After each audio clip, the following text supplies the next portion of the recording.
Hello friends, welcome to when exam. तो start करते हैं हम अपना अगला क्वेश्चन। तो अगर आपने पिछले के क्लासेस नहीं देखी तो बिल्कुल देखता है। ये कहाँ मिलेंगी? जो प्लेलिस्ट है, प्रैक्टिस सेट नाम की जो प्लेलिस्ट है, वहां पे आपको सारे यहाँ पे वीडियोस मिल जाएंगे। ठीक है, पार्ट 1 पार्ट 2 और भी एग्जाम से रिलेटेड है। और इसके अलावा अगर आपको कुछ पर्टिकुलर किसी टॉपिक को पढ़ना है तो आप बिल्कुल कमेंट सेक्शन में बताएं कि हाँ, ये वाला टॉपिक पूरे डिटेल में चाहिए। ठीक है, पहले आप वीडियो देखिए। अगर आपको अप्रोचेस अच्छी लगती हैं, अगर आपको तरीका अच्छा लगता है सॉल्व करने का, तो बिल्कुल आप बताइए कि कौन से टॉपिक का आप पूरा डिटेल में चाहते हैं। इसके बाद आप चैनल को सब्सक्राइब कर लीजिएगा अगर आपने अभी तक नहीं किया है तो, वीडियो देखने के बाद। ठीक है, या फिर अभी कर लीजिए अगर आप फिर दोबारा आ रहे हैं। अगर आपने इसके पहले कुछ वीडियोस देखी हैं, कुछ क्लासेस की हैं, तो आप बिल्कुल चैनल को सब्सक्राइब करिए और नोटिफिकेशन ऑन कर लीजिए, जिससे हर एक क्लास की नोटिफिकेशन आपके पास आती रहे। ठीक है, बिना किसी टाइम वेस्ट किए स्टार्ट करते हैं अपना क्वेश्चन। आप देख रहे हैं कि यहाँ पे लिखा हुआ है जो 8th क्वेश्चन है। इसके पहले देखिए हमने देखा था ये वाला क्वेश्चन। ठीक है, ये सारे क्वेश्चन हमने किए थे, तो हम लगभग सारे ही चैप्टर्स के क्वेश्चन कर रहे हैं। बस ये है कि एक फ्लेक्सिबिलिटी बन जाए, फ्लेक्सिबिलिटी रहे, क्योंकि एग्जाम में क्या रहता है कि टॉपिक वाइज तो क्वेश्चन आते नहीं है। किसी टॉपिक का कभी आ रहा है, किसी टॉपिक का कभी आ रहा है, तो लगभग एक मतलब एग्जाम से ही मिलता जुलता आपको पैटर्न मिलेगा और बिल्कुल लेवल भी आपको सेम मिलेगा, चाहे वो सीजीएल के लिए हो, चाहे वो सीएचएसएल के लिए हो, या फिर किसी और भी एग्जाम के लिए हो सकता है। देखिए रीजनिंग मतलब रीजनिंग हर एक एग्जाम में सेम रीजनिंग आती है, बस लेवल का थोड़ा बहुत डिफरेंस रहता है। तो देखिए यहाँ पे लिखा हुआ है ए डेनोट्स एडेड। ठीक है, ए को कैसे डेनोट कर रहा है? ए को डेनोट कैसे कर रहा है? एडेड मतलब प्लस की तरह, जोड़ की तरह। ठीक है, ए का अर्थ जोड़ है। अब यहाँ पे होता क्या है इस टाइप के क्वेश्चंस में कि हर एक किसी लेटर को किसी मैथमेटिकल ऑपरेशन से डिनोट करेगा। यहाँ पे ए को इसने प्लस से डिनोट किया है, बी को डिनोट किया है किससे? डिवाइड से। बी को किससे डिनोट किया है? डिवाइड से। C multiply. ठीक है, सी को मल्टीप्लाई से। इसके बाद डी को आप देख पा रहे हो यहाँ पे लिखा हुआ है सब्सट्रैक्टेड। ठीक है, मतलब डी का मतलब क्या हो जाएगा यहाँ पे? माइनस। ठीक है, ए बी सी डी को चार अलग अलग मैथमेटिकल ऑपरेशन से यहाँ पे क्या किया है? डिनोट किया है। इसके बाद आपके सामने एक इक्वेशन दी गई है। इस इक्वेशन के बीच में आप देख पा रहे होंगे एबीसीडी लिखी हुई है। तो कैसे सॉल्व करना है? कुछ नहीं, सबसे पहले तो आपको एबीसीडी को हटा के ये सारी मैथमेटिकल ऑपरेशन वहां पे क्या करना है? वहां पे आपको लगाना है।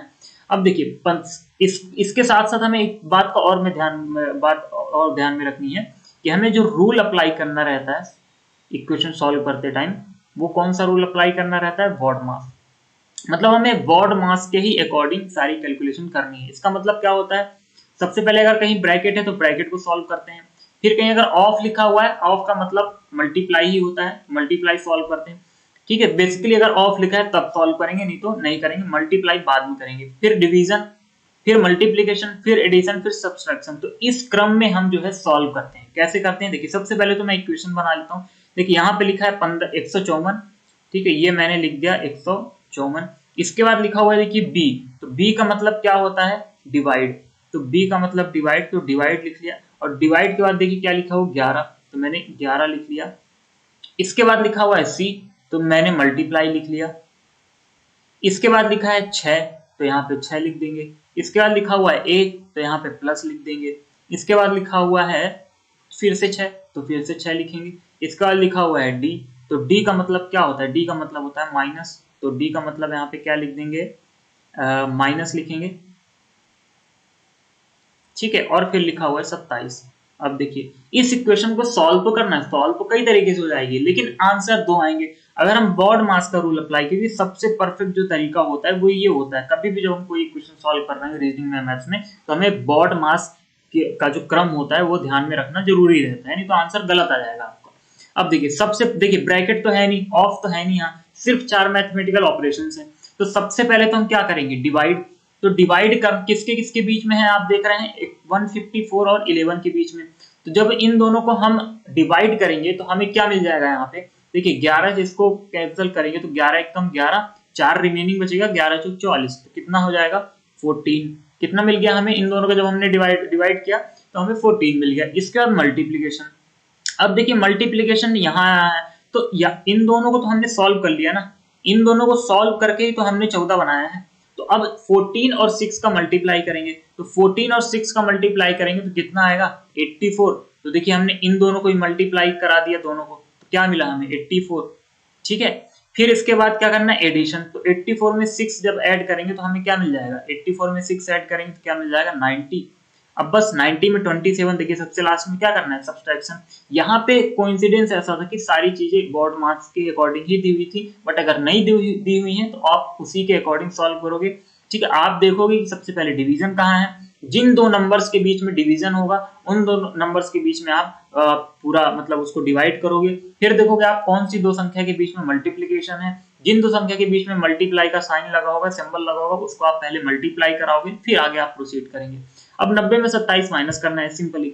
ठीक है, तो 90 में 27 माइनस करेंगे तो क्या पहले अगर 7, अब देखिए कैसे माइनस जल्दी कैसे करना है। ठीक है, इसकी भी ये भी कैलकुलेशन आपका अच्छा होना चाहिए, नहीं तो पता चले कि आप ऐसे 90 लिख रहे हो, फिर आप ऐसे 27 लिख रहे हो और फिर डिवाइड कर रहे हो, तो ये जो है गलत अप्रोच होगी। ठीक है, 90 में डायरेक्ट आप 20 माइनस करिए, आपको कितना मिलेगा, 70। और 70 में आप फिर से कितना माइनस कर दिए, 7 माइनस कर दिए, तो आपको क्या मिलेगा, 70 में 7 माइनस करेंगे तो आपको क्या मिलेगा, 63। तो आंसर क्या हो गया आपका, 63, ऑप्शन नंबर बी।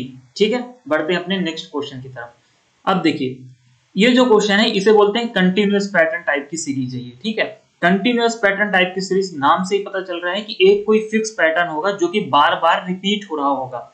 ठीक, अब हमें कैसे पता चलेगा कि कौन सा पैटर्न बार बार रिपीट हो रहा है। सिंपली जैसे आप बचपन में करते थे ना, fill in the blanks, same वही है यहाँ पे। यहाँ आपको क्या करना है, ब्लैंक्स फिल करना है। कैसे फिल करना है, इन ऑप्शन की मदद से। आप पहला ऑप्शन रखेंगे, फिर दूसरा, फिर तीसरा, फिर चौथा। आप देखेंगे किसी एक ऑप्शन को रखने पे क्या होगा कि कोई एक फिक्स पैटर्न होगा जो बार बार रिपीट हो रहा होगा। देखिए जैसे मान लीजिए यहाँ पे लिखा हुआ है एस, अब मैं पहला ऑप्शन उठा रहा हूँ। ठीक है, अब एस के बाद ब्लैंक है तो मुझे यहाँ पे क्या रखना पड़ेगा, ये देखिए यहाँ पे क्या है, टी। तो सबसे पहले मैंने रख दिया टी। टी के बाद देखिए यहाँ पे आर लिखा हुआ है, मैंने आर लिख दिया। ठीक है, या फिर मैं सबसे पहले तो यहाँ पे क्वेश्चन लिख लेता हूँ, ये सीरीज। ठीक है, S blank R blank T blank S और ब्लैंक आर। अब देखिए अगर मैंने कहा कि कोई एक ही पैटर्न होगा, या फिर मैं कह रहा हूं कि कोई एक ही फिक्स पेयर होगा जो कि बार बार रिपीट हो रहा होगा, जैसे एबीसी एबीसी एबीसी, किसी सीरीज में ऐसा लिखा हुआ है तो वहां पे एक पेयर है एबीसी जो कि बार बार रिपीट हो रहा है।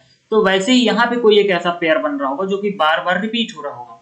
अब देखिए यहाँ पे टोटल है कितने टर्म, 1 2 3 4 5 6 7 8 9, 9 टर्म है यहाँ पे। अगर 9 टर्म है तो कितने कितने का पेयर बन सकता है, मान लीजिए हमारे पास 9 टर्म है, तो 9 में हम कितने कितने का पेयर बना सकते हैं, 2 2 का बनाएंगे नहीं, क्योंकि अगर 2 2 का बनाएंगे तो 2 चौके 8 पेयर तो बन जाएंगे, लेकिन एक टर्म अकेला बच जाएगा। ठीक है, वो गलत अप्रोच होगी। तो 3 3 का पेयर हम बना सकते हैं, हो सकता है कि 3 3 के कितने पेयर बन रहे हो, 3 पेयर बन रहे हो। ठीक है, मतलब ये 3 एक पेयर होगा, ये 3 एक पेयर होगा, और ये एक 3 एक पेयर होगा। अब देखिए बिना ऑप्शन से कैसे सॉल्व करते हैं। ठीक है, अब देखिए अगर ये एक पेयर, ये जो पेयर बनेगा वही पेयर ये भी बनाएगा, तभी तो कंटिन्यूअस पैटर्न सीरीज होगी कि एक ही पेयर बार बार रिपीट हो। अब जो पेयर ये दोनों होंगे वही पेयर ये तीसरा भी होगा। ठीक है, आप देख रहे हैं बिल्कुल परफेक्ट आपको आंसर मिलता नजर आ रहा है। देखिए यहाँ पे एस है, इस पेयर के पहला टर्म में क्या है, एस है, और फिर इसी पेयर के आखिरी टर्म में क्या है, आर है। एस और आर आपको यहां भी देखने को मिल रहा है, एस और आर आपको यहां भी देखने को मिल रहा है। ठीक है, अब बीच में क्या आएगा भाई, देखिए इस वाले टर्म के बीच में आपको क्या दिख रहा है, टी दिख रहा है, मतलब बीच में तो टी ही आएगा। अगर फिक्स, अगर कोई एक ही पेयर रिपीट हो रहा है तो तब उस हिसाब से तो टी ही आना चाहिए यहाँ पे। ठीक है, अब यहाँ अगर टी आना चाहिए तो उस हिसाब से फिर यहाँ एस और आर आना चाहिए, क्योंकि पहला और आखिरी टर्म क्या है हर एक पेयर का, एस और आर है, और बीच वाला टर्म क्या है, टी है। तो इस हिसाब से यहाँ भी टी आना चाहिए। तो देखिए आपको मिल गया S T R S T R S T R, बार बार रिपीट हो रहा है, लेकिन आपको चेक करना है क्या ये ऑप्शन में है, क्या ऑप्शन में, क्या जहां जहां आपने फिल किया, देखिए आपने टी फिल किया, टी एस आर टी, तो आपको चेक करना है T S R T option में कहां है। तो ये देखिए ऑप्शन नंबर 4 में लिखा हुआ है टी एस आर टी, तो ये क्या हो जाएगा आपका राइट आंसर। तो इस तरह से इस टाइप के क्वेश्चंस को सॉल्व करना है। पहले आपको काउंट कर लेना है कि कितने टर्म है, फिर इसके बाद आपको देख लेना है अगर इतने टर्म है तो मैं कितने कितने इसको डिवीजन में बांट सकता हूँ, कितने कितने पेयर में बांट सकता हूँ। अब जैसे मान लीजिए 15 होता तो 15 को मैं 3 3 के पेयर में 5 बार बांट सकता हूँ, या फिर 5 5 के पेयर में 3 बार बांट सकता हूँ। ठीक है, तो 3 का चेक कर लेंगे, ठीक है, एक बार 5 का चेक कर लेंगे। जैसे आप उसको अलग अलग पेयर में बांटेंगे ना, जैसे हमने यहाँ पे डिवाइड किया था अलग अलग पेयर में, तो अलग अलग पेयर में डिवाइड करने से ही आपको आंसर मिल जाएगा, आपको ऑप्शन में जाने की जरूरत नहीं पड़ेगी। ठीक है, इस तरह के और भी क्वेश्चन हम आगे करेंगे। ठीक है, डोंट वरी। आगे आते हैं हम अपने अगले क्वेश्चन में। अब देखिए यहाँ पे कह रहा है इन ए कंपास, देखिए डायरेक्शन एंड डिस्टेंस का क्वेश्चन है। सबसे पहले तो बता देता हूँ आपको, डायरेक्शन तो पता ही होगी, ये होती है डायरेक्शन, ये उसको कहते हैं नॉर्थ मतलब उत्तर, ये होता है साउथ मतलब दक्षिण, और ये होता है क्या ईस्ट मतलब पूर्व, और ये होता है क्या वेस्ट मतलब पश्चिम। ठीक है, ये बेसिक डायरेक्शन है। अब कह रहे हैं कि in a compass west direction is shown as south. ठीक है, कह रहा है कि वेस्ट डायरेक्शन कैसे शो हो रही है, साउथ। मतलब ये इसका ये कहने का, आपको कंपास से मतलब नहीं है। ठीक है, ये सब वर्ड कंफ्यूज करने के लिए दिए जाते हैं, आपको कंपास से कोई मतलब नहीं। सिंपल यहाँ पे ये कह रहा है कि वेस्ट डायरेक्शन जो है वो क्या बन गई, साउथ डायरेक्शन। वेस्ट डायरेक्शन क्या बन गई कंपास में, साउथ डायरेक्शन बन गई। मतलब अगर वेस्ट डायरेक्शन साउथ बन गई है तो मतलब वेस्ट घूम के यहाँ कहीं आया होगा। ठीक है, इसका मतलब वेस्ट को अगर हम 90 डिग्री घुमा दें, कौन से डायरेक्शन में, एंटी क्लॉकवाइज डायरेक्शन में, तो क्या वेस्ट साउथ बन जाएगा, बिल्कुल बन जाएगा। तो ये एक पैटर्न हमें पहचानना रहता है कि आखिर ये इस तरह के क्वेश्चन आपको काफी जगह देखने को मिलेंगे कि एक डायरेक्शन को किसी और डायरेक्शन की तरह शो करेगा। ठीक है, कभी बोलेगा कंपास में, कभी किसी आदमी का रेफरेंस दे देगा कि एक आदमी जा तो इस डायरेक्शन में रहा था। ठीक है, मतलब सोच तो वो जाना इस डायरेक्शन में चाह रहा था साउथ में, लेकिन जा वो वेस्ट में रहा था, है ना। इस तरह से कुछ ना कुछ वहां पे एक डायरेक्शन को किसी और डायरेक्शन से रिलेट करेगा। तो रिलेट जब करेगा तो किसी न किसी एक पैटर्न में रिलेट कर रहा होगा। जैसे यहाँ पे क्या पैटर्न निकल के आ गया कि 90 डिग्री रोटेट कर रहे हैं एंटी क्लॉकवाइज डायरेक्शन में। तो अब देखिए क्वेश्चन आपसे क्या पूछ रहा है कि एज पर द कंपास, कह रहे हैं कि इसी कंपास के आधार पे which direction should be a man go if he wishes to move towards the east. अगर कोई आदमी ईस्ट की तरफ जाना चाहता है, अगर कोई आदमी ईस्ट की तरफ जाना चाहता है तो बताइए कि वो कौन से डायरेक्शन में जाएगा। देखिए अगर मान लीजिए ये डायरेक्शन जो वेस्ट डायरेक्शन है वो 90 डिग्री घूम के आ गई है साउथ में एंटी क्लॉकवाइज डायरेक्शन में, भाई साउथ में आई तो एंटी क्लॉकवाइज ही घुमाना पड़ेगा। ठीक है, 90 डिग्री। तो ऐसा नहीं कि किसी कंपास में सिर्फ एक ही डायरेक्शन चेंज होगी। अगर किसी कंपास में एक डायरेक्शन चेंज हो रही है तो सारी डायरेक्शन चेंज होगी। ठीक है, ये एक पहला पॉइंट कि किसी भी कंपास में अगर एक डायरेक्शन चेंज हो रही है तो सेम उसी पैटर्न में सारी डायरेक्शंस चेंज होगी। ठीक है, तो हमें तो ईस्ट से मतलब है, ऐसा नहीं कि अब आप सारे ही चेंज करने लग जाओ। हमें तो ईस्ट से मतलब है, हमें तो ये बताना है कि कंपास में आखिर ईस्ट अब क्या शो कर रहा होगा। ठीक है, तो ईस्ट डायरेक्शन तो ये थी, तो हम इसको भी क्या करेंगे, एंटी क्लॉकवाइज किधर घुमा देंगे, 90 डिग्री एंटी क्लॉकवाइज घुमा देना है, क्योंकि वेस्ट भी तो घूम रहा था 90 डिग्री एंटी क्लॉकवाइज। तो जब हम इसको 90 डिग्री एंटी क्लॉकवाइज घुमाएंगे ऐसे, तो ये कहाँ आ जाएगा, नॉर्थ में। मतलब वो आदमी, उस आदमी को अगर जाना है ईस्ट में तो उसे कहाँ जाना पड़ेगा, नॉर्थ में। मतलब एक तरह से आपसे बेसिकली यही पूछता है कि बताइए ईस्ट क्या शो करेगा, तो क्या शो करेगा, नॉर्थ। तो मतलब आंसर क्या आ जाएगा, नॉर्थ। ठीक है भाई, हमारे पास एक डायरेक्शन थी वेस्ट, कह रहा था कि वेस्ट को साउथ बना दिया। तो वेस्ट को साउथ बनाया कैसे, वो इंपॉर्टेंट है चेक करना। तो वेस्ट को साउथ कैसे बनाया था, 90 डिग्री एंटी क्लॉकवाइज घुमा के। तो मतलब हर एक डायरेक्शन घूमेगी 90 डिग्री एंटी क्लॉकवाइज। ठीक है, क्योंकि कॉम्पास में ऐसा नहीं कि एक डायरेक्शन घूम जाएगी एक वैसी रहेगी, सारी डायरेक्शन घूमेगी। अगर वेस्ट चेंज होगा तो साउथ भी शिफ्ट होगा, फिर ईस्ट भी शिफ्ट हो जाएगा, नॉर्थ भी शिफ्ट हो जाएगा। जितना वेस्ट शिफ्ट हुआ है उतने सारी डायरेक्शन जो है अपने अपने सेम पैटर्न में शिफ्ट हो जाएंगे। ठीक है, तो इस तरह से इस टाइप के क्वेश्चन को सॉल्व करते हैं। आइए अगला क्वेश्चन है हमारे पास मिसिंग नंबर का। मिसिंग नंबर का क्वेश्चन है, आप देख रहे होंगे इस तरह का कभी भी क्वेश्चन आपके सामने आया था, आप देख रहे हैं कि नंबर्स कुछ लिखे हुए हैं। ठीक है, बढ़ रहा है, ठीक है, फिर बढ़ा। ठीक है, आप देख रहे हैं पहले घट रहा है, फिर बढ़ रहा है, फिर घट रहा है, फिर बढ़ रहा है। अल्टरनेट रिलेशन बनेगा यहाँ पे। भाई सीरीज कैसी है, कभी नंबर आप देख रहे हैं कि 88 से पहले नंबर क्या हुआ, ठीक है ये था 88, 88 से नंबर क्या हो गया, घट गया, 22 हो गया। 22 से फिर बढ़ गया नंबर 5 हो गया, फिर 5 से नंबर फिर घट गया, कितना हो गया, 5 हो गया। फिर नंबर बढ़ गया 9 हो गया, अरे नंबर फिर घट गया 3 बाय कितना हो गया 2 हो गया, 3/2। क्लियर, तो नंबर बढ़ रहे हैं, घट रहे हैं, फिर घट रहे हैं, फिर बढ़ रहे हैं। तो मतलब अल्टरनेट रिलेशन इस केस में बनता है। ठीक है, अच्छा अब एक चीज सॉल्व करने को जो अप्रोच होना चाहिए, रिलेशन तो अल्टरनेट बनेगा, वो जब हमें रिलेशन पता चल जाएगा तब हम निकाल लेंगे। फिलहाल देखिए यहाँ पे एक बेसिक सी चीज है, अगर मान लीजिए मैं आपको दे देता हूँ 88 और मैं कहता हूँ कि 88 को आप 22 बना दो। मैं कहता हूँ आपको मैंने दे दिया 88 और मैंने कहा कि आप 88 को 22 बना दो, आप कैसे बनाओगे, अरे काट पीट के नहीं बनाना है, कैसे बनाना है, कुछ ना कुछ मैथमेटिकल ऑपरेशन लगा के बनाना है। तो अगर मेरे पास 88 है और मैं 88 को 22 बनाना चाहता हूँ तो क्या मैं 4 से डिवाइड कर सकता हूँ इसको, 4 से डिवाइड कर दूंगा 22 बन जाएगा, और कोई चारा नहीं है। ठीक है, तो मतलब यहाँ से 88 से 22 कैसे बन रहा है, डिवाइडेड बाय 4 से। ठीक है, इसके बाद मैं आपको 22 दे दूं और कह दूं 22 से आप 25 बना दो, तो आपको कुछ और ऑप्शन नहीं दिखेगा 3 को जोड़ने के अलावा। तो 22 से 25 कैसे बन सकता है, 3 जोड़ने पे बन सकता है। ठीक है, 3 जोड़ने पे बन सकता है। क्लियर। फिर मैं कहता हूं कि 25 से 5 कैसे बना सकते हो आप। 25 से अगर आपको 5 बनाना है तो आप 25 को अगर देखिए 5 डिवाइड कर दो 25 में, तो 25 5 बन जाएगा। तो यहाँ पे क्या कर रहा है, 5 से डिवाइड कर रहा है, तब जाके वो 5 बना है। फिर मैं कहता हूं आप 5 को 9 बना दो, तो आप क्या करोगे, आपको 4 ऐड कर दोगे 5 में, तो 9 बन जाएगा। तो मतलब 5 से 9 बनाने के लिए क्या ऐड कर रहा है, 4 ऐड कर रहा है। ठीक है, अब आपको अगर 9 से 3/2 कैसे बनेगा, अगर ये नहीं पता चल रहा है तो कोई दिक्कत नहीं है, नहीं पता चले रिलेशन हमें मिल जाएगा। अब देखिए मैंने क्या कहा कि अल्टरनेट रिलेशन बनता है अगर सीरीज कभी बढ़ रही है कभी घट रही है, मतलब ऑसिलेटिंग टाइप की अगर सीरीज, अगर आपने नंबर सीरीज का बेसिक नहीं देखा तो बिल्कुल आप रीजनिंग वाले प्लेलिस्ट में जाइए, वहां पे आप सीरीज के बेसिक देखिए। अगर मान लीजिए यहाँ पे अल्टरनेट रिलेशन बनता है, मतलब एक को छोड़ के हम दूसरे से रिलेशन चेक करेंगे, तो आप देख रहे हैं कि यहाँ पे क्या है, डिवाइडेड बाय 4 डिवाइडेड बाय 5। ठीक है, तो आगे आने वाला जो अल्टरनेट नंबर होना चाहिए वो क्या आना चाहिए भाई, यहाँ पे डिवाइडेड बाय 4 है, यहाँ डिवाइडेड बाय 5 है, तो क्या यहाँ डिवाइडेड बाय 6 नहीं आना चाहिए, बिल्कुल आना चाहिए। क्योंकि ये देखिए यहाँ क्या है, यहाँ +3 यहाँ +4, मतलब अगर यहाँ का कोई पूछ देता आपसे कि यहाँ पे क्या नंबर आएगा, तो यहाँ पे जो रिलेशन आना चाहिए था इन दोनों के बीच में क्या आना चाहिए था, +5 का आना चाहिए था। रिलेशन कैसा बन रहा है, अल्टरनेट बन रहा है। अच्छा, तो डिवाइड अगर हम 6 करते हैं यहाँ पे, तो एक बार चेक भी कर लेंगे क्या 3/2 मिल रहा है। 9 में अगर हम 6 का डिवाइड करेंगे तो देखिए बिल्कुल 3/2 मिलेगा। ठीक है, 3 क्या ही ना, 3 दूना 6 मिल गया, मतलब हम सही जा रहे हैं। Divided by 4 divided by 5 divided by 6, एक ये हो गया डिवाइड, ये हो गया। इसके बाद दूसरा क्या मिल रहा है आपको, +3 +4 +5, तो +5 किस में +5, 3/2 में +5, तो जब 3/2 में +5 करेंगे तो हमें क्या मिलेगा।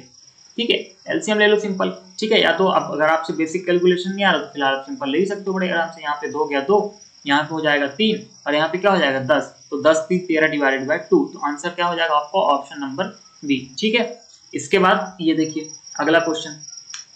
अब ये देखिए एक वीडियो में आपको ज्यादा क्वेश्चंस नहीं मिलेंगे, क्यों, क्योंकि हम क्वेश्चंस का इन डेप्थ एनालिसिस कर रहे हैं। ठीक है, क्वेश्चन की पूरी डेप्थ में जा रहे हैं कि जिससे इस तरह के क्वेश्चंस अगर दोबारा आपके सामने कहीं भी मिल जाए आपको, तो आप बड़े ही आसानी से उसको क्या कर सको, सॉल्व कर पाओ। ठीक है, इसलिए आपको कम क्वेश्चंस कराए जा रहे हैं, कोई मैराथन वगैरह यहाँ पे नहीं चल रही। ठीक है, क्योंकि मेन है मतलब आने से, कि आपको आना चाहिए। क्लियर। फिर देखिए if minus stands for division, ये है सिंपल, आपको क्या करता है इस तरह के क्वेश्चन में कि किसी एक मैथमेटिकल ऑपरेशन को कोड करके लिखा होगा किसी दूसरे मैथमेटिकल ऑपरेशन से। ठीक है, जैसे यहाँ पे माइनस को कोड कर रहा है, माइनस स्टैंड्स फॉर डिवीजन। ठीक है, मतलब जहां जहां भी इन इक्वेशंस में क्या होगा, माइनस लिखा होगा, वहां वहां हमें क्या करना पड़ेगा, प्लस करना पड़ेगा। ठीक है, तो ऐसे क्वेश्चंस में हमें क्या करना है, हमें ये करना है कि आप तो सबसे पहले कोड कहीं एक जगह लिख लो, क्योंकि स्क्रीन में क्वेश्चन होगा आपके सामने तो देखने में दिक्कत होती है। तो सबसे पहले तो देखिए मैंने कोड यहाँ पे लिख लिया, माइनस को कैसे कोड किया है, प्लस से। ठीक है, इसके बाद कह रहा है माइनस स्टैंड्स फॉर डिवीजन। ठीक है, माइनस इट स्टैंड्स फॉर, देखिए क्या है, division, minus stands for division, plus for multiplication, plus for multiplication. ठीक है, division for subtraction, division for subtraction, and multiply for addition, and multiply for addition. ये 4 mathematical operation के अलग अलग code दिए गए हैं।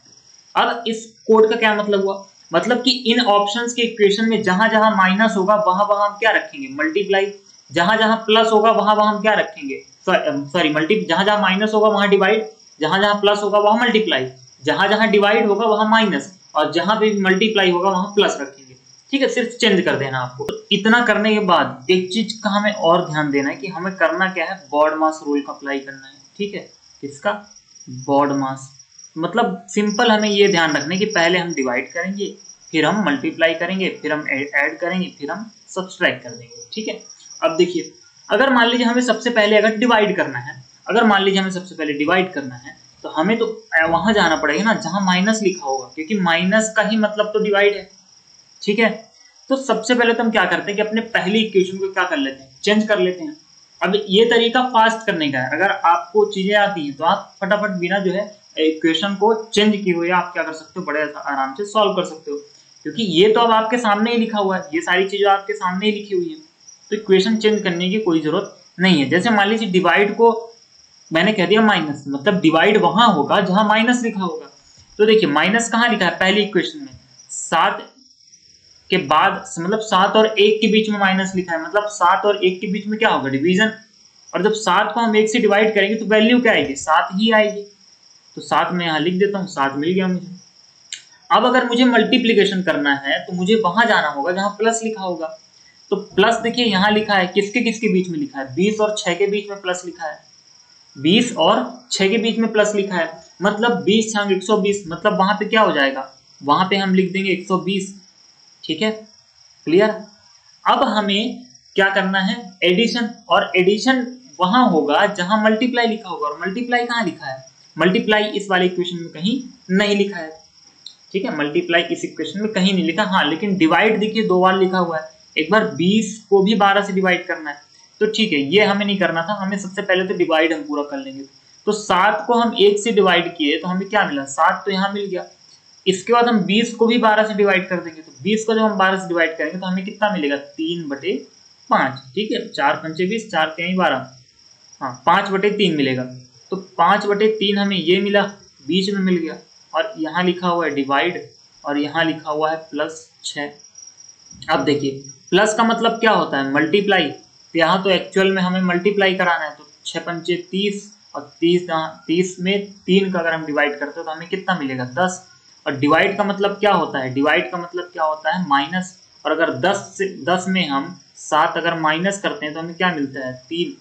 क्या मिलता है हमें, 3। और यहाँ लिखा क्या हुआ है, 38। तो ऑप्शन क्या हो गया ये वाला हमारा गलत, LHS = RHS नहीं आ रहा है। बी ऑप्शन में देखिए, बी ऑप्शन में सेम सेम तरीका वही अब भी सेम रहेगा। क्या करना है आपको, आपको सबसे पहले क्या करना है, डिवाइड, मतलब आपको जाना कहाँ है, अगर डिवाइड करना है तो जाना तो एक्चुअल में आपको माइनस के पास है, तो माइनस देखोगे कहाँ है आप, -6 और 20 के बीच में है। तो 6 को अगर हम 20 से डिवाइड कराते हैं तो क्या मिलेगा, 2 तिहाई 6 और 2 दाम 10, ये मिला।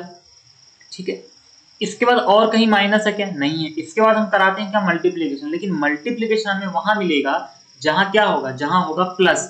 तो प्लस कहाँ, एकदम आखिरी में। लेकिन अब वही बात, 7 में 1 का अगर हम मल्टीप्लाई कराएंगे तो हमें वैल्यू क्या मिलेगी, 7 ही मिलेगी।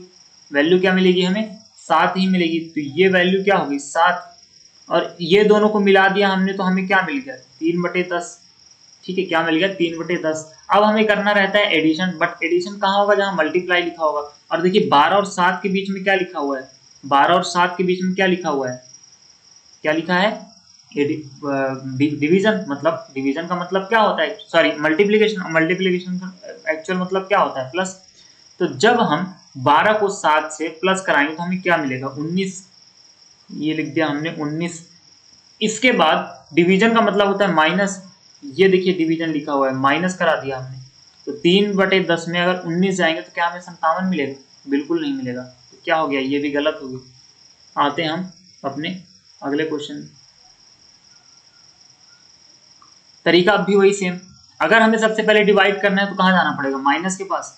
-20 और 12 के बीच में क्या लिखा हुआ है, माइनस, मतलब डिवाइड। तो 20 में 12 का डिवाइड करेंगे तो कितना मिलेगा, 5 चौक 20, सॉरी 4 पंचे 20, और 4 पंचे 20 और 4 तिहाई 12, 5/3 मिलेगा। तो ये हमने करा दिया 20 और 12 का आपस में जो भी कराना था। इसके बाद हमें क्या कराना रहता है, मल्टीप्लाई। और मल्टीप्लाई कहाँ मिलेगा, जहां एडिशन होगा। तो एडिशन तो इसके बीच में 6 और ये जो सॉल्व होके आया है उसके बीच में। तो ठीक है, क्या कराते हैं, मल्टीप्लाई करा देते हैं। 6 मल्टीप्लाई, तो अब भी वही आएगा, 6 पंचा 30/3, और 30/3 क्या आ जाएगा, 10। तो ये दोनों की वैल्यू मिला के क्या आ जाएगी, 10। अब क्या कराना है हमें, एडिशन। और एडिशन कहाँ कराएंगे, जहां मल्टीप्लाई लिखा होगा। मल्टीप्लाई यहाँ लिखा है तो 7 और 1 मिलके क्या हो जाएगा, 8। 7 और 1 मिलके क्या हो गया, 8। और यहाँ क्या लिखा हुआ है, डिवाइड, मतलब इनके बीच और इनके बीच में हमें क्या कराना पड़ेगा, माइनस। तो 10 में 8 गए तो कितना आया, 2, जबकि लिखा क्या आया, 62। तो आंसर क्या हो जाएगा, गलत। ठीक है, इसके बाद आपसे क्या पूछ रहा है, आखिरी वाली इक्वेशन बची, इसको भी सॉल्व करते हैं। कहाँ जाना है सबसे पहले, माइनस। तो 7 में 1 का अगर हम माइनस मतलब डिवाइड कराएंगे तो हमें क्या मिलेगी वैल्यू, 7 ही मिलेगी। तो इसकी तो वैल्यू मिल गई हमें 7। इसके बाद क्या कराते हैं, मल्टीप्लाई, बट मल्टीप्लाई कहाँ हो रहा होगा, जहां प्लस लिखा होगा। तो प्लस इनके और इनके बीच में लिखा है, मतलब 12 का 7 से मल्टीप्लाई कराएंगे तो कितना मिलेगा हमें, 84। तो हमें कितना मिल गया 84, 12 भी हो गया। ठीक है, अब क्या कराना रहता है हमें, एडिशन। एडिशन कहाँ होगा, जहां मल्टीप्लाई लिखा होगा। इनके और इनके बीच में मल्टीप्लाई है, मतलब 20 को ऐड कराएंगे हम किससे, 84 से। तो 20 और 84 को जब हम ऐड कराएंगे तो हमें कितना मिल जाएगा, 80 20 100 104। तो 20 प्लस 184 हमें कितना मिल गया, 104। फिर देखिए 6 लिखा हुआ है, और डिवाइड मतलब क्या होता है, माइनस। तो 6 को जब हम माइनस कराएंगे 104 से तो हमें क्या मिलेगा, क्या मिलेगा हमें, कुछ और ही मिलेगा, बट यहाँ क्या लिखा हुआ 70। तो आंसर क्या हो जाएगा, ये भी गलत।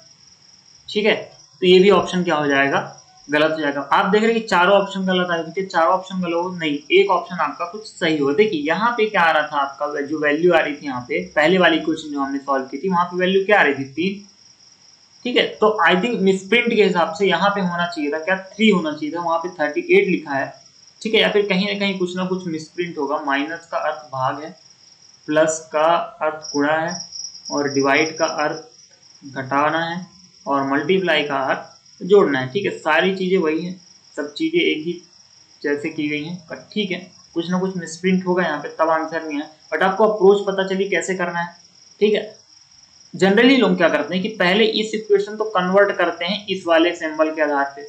भाई सारे सिंबल्स वो चेंज करते हैं। ठीक है, मल्टीप्लाई की जगह में ये, डिवीजन की जगह में ये, तो उससे क्या होता है, टाइम वेस्ट होता है। तो आप इससे अच्छा कि ये चीज लिख लो, आप क्वेश्चन से आप ये चीज लिख लो, और उसके बाद जो है डायरेक्ट आप सॉल्व करना सीखो, क्योंकि सिंगल डिजिट या ज्यादा से ज्यादा डबल डिजिट की कैलकुलेशन आएगी। खैर, अगला क्वेश्चन देखते हैं अपना। अगले क्वेश्चन में आप देख रहे होंगे यहाँ पे क्या कह रहा है कि square related two cube, square related two cube. और जिस तरह से स्क्वायर क्यूब से रिलेट करेगा, सेम उसी तरह हमें सर्कल को रिलेट कराना है, किससे, इस ऑप्शन में से किसी एक से। अब देखिए इसके दो तरीके हैं। पहला तरीका, स्क्वायर क्या है, एक तरह का शेप है। स्क्वायर क्या है, एक तरह का, स्क्वायर क्या है, शेप है, एक तरह का आकृति है। क्यूब क्या है, एक तरह का, क्यूब भी एक तरह का क्या है, शेप है, आकृति है। सर्कल क्या है, एक तरह का शेप है, ये भी आकृति है। तो ये क्यूब जिससे रिलेट होगा वो भी तो एक शेप आएगा, मतलब कोई एक आकृति होगी। अब यहाँ पे ऑप्शन ऐसा सेट है कि हम इस वाले तरीके से बड़े आराम से कर सकते हैं, क्योंकि ऑप्शन में सिर्फ स्फेयर ही है जो कि एक आकृति का नाम है, बाकी सब तो किसका नाम है, एक पैरामीटर है ये एक तरह के, ये क्या है, एक तरह के पैरामीटर है। तो आंसर क्या होगा, स्फीयर। ठीक है, पहला लॉजिक इसलिए लगा यहाँ पे क्योंकि ऑप्शन इस तरह से सेट थे। अगर और कोई से भी अगर आपको नाम दे देता जो कि किसी एक शेप का नाम, जैसे कुछ भी दे देता आपको, ठीक है, आपको रेक्टेंगल दे देता, ट्रायंगल दे देता, ठीक है, पेंटागन, कुछ भी दे देता, ये सब क्या है, शेप्स के नाम है, आकृतियों के नाम है। तो फिर वहां पे आपको दिक्कत होती, वहां पे आपको पता करना रहता सबसे पहले तो कि आखिर स्क्वायर क्यूब से किस तरह रिलेट करता है। तो देखिए स्क्वायर क्या है, स्क्वायर एक तरह का क्या है, 2D फिगर है। स्क्वायर क्या है, एक तरह का 2D, ये मैंने बना दिया स्क्वायर, क्या है ये 2D में बना है। लेकिन जब हम क्यूब बनाते हैं तो क्यूब किससे मिलकर बना होता है, क्यूब स्क्वायर से ही मिलकर बना होता है। किससे मिलकर बना होता है, क्यूब स्क्वायर से ही मिलकर बना होता है। लेकिन है कैसी आकृति है, 3D आकृति है। कैसी आकृति है ये, किस तरह का शेप है ये, एक तरह का ये 3D शेप है। देखिए 3D बन गया, तो ये 2D और ये 3D है, दोनों सेम। ठीक है, ये भी स्क्वायर्ड शेप का है, ये भी स्क्वायर्ड शेप का है, बट एक 2D है, 3D है। सेम इसी तरह सर्कल क्या है, ये बना दिया मैंने सर्कल, कैसा डायग्राम, ये 2D है। तो एक ऐसा शेप जो कि सर्कल से मिलकर बना हो लेकिन हो वो 3D, तो वो क्या होता है, स्फीयर होता है। जैसे बॉल होती है, या मैं कहूँ जैसे अर्थ का जो शेप होता है, फिर जो बॉल है, सिंपल एग्जांपल बॉल क्या है, बॉल एक तरह का स्फीयर शेप, स्फेरिकल होती है। लेकिन किससे मिलकर बने होते हैं स्फीयर, सर्कल से मिलकर बने होते हैं। ठीक है, तो सर्कल 2D, स्फीयर 3D, तो इसलिए आंसर इसका क्या आ जाएगा, स्फीयर। अगले पार्ट में और भी क्वेश्चंस करेंगे। अगर आपको अप्रोच अच्छी लगी तो बिल्कुल चैनल को आप सब्सक्राइब करें। ठीक है, जिन्हें नीड है अपने दोस्तों के साथ शेयर करें, और अगले पार्ट में हम देखेंगे और भी कई सारे क्वेश्चन। देखिए यहाँ पे आप देख पा रहे होंगे कई सारे क्वेश्चन है, ठीक है, अलग अलग चैप्टर के, अलग अलग आप टॉपिक के देख पा रहे होंगे। ऐसा कोई सा टॉपिक नहीं है जो अनटच्ड है।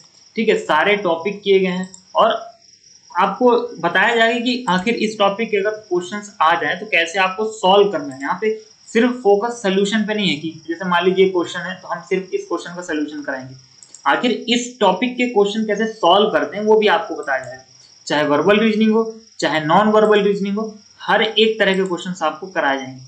तो अगर आपको ये पूरा जो है पूरे क्वेश्चन काफी अच्छा सोर्स है, ठीक है, आपको अगर सोर्स जानना है कि आखिर ये क्वेश्चन लिए कहाँ से गए हैं, ऐसा नहीं कि कोई से भी क्वेश्चन उठा के रख दिए पुराने पुराने, एकदम नए पैटर्न के क्वेश्चन है, इस तरह के क्वेश्चन ही एग्जाम में आएंगे। और अगर आपको सोर्स जानना है तो आप बिल्कुल पहली क्लास देखें, ठीक है, इस पूरे प्लेलिस्ट की जो है आपको थंबनेल सेम देखने को मिलेगा, बस क्लासेस वहाँ पे अलग अलग हैं, क्लास 1 क्लास 2, आप क्लास 1 जाके देखिए तब आपको ज्यादा अच्छे से समझ में आएगा कि क्या कुछ यहाँ पे चल रहा है, ठीक है। Okay, thank you so much, ठीक है, मिलते हैं नेक्स्ट पार्ट में नए क्वेश्चंस के साथ।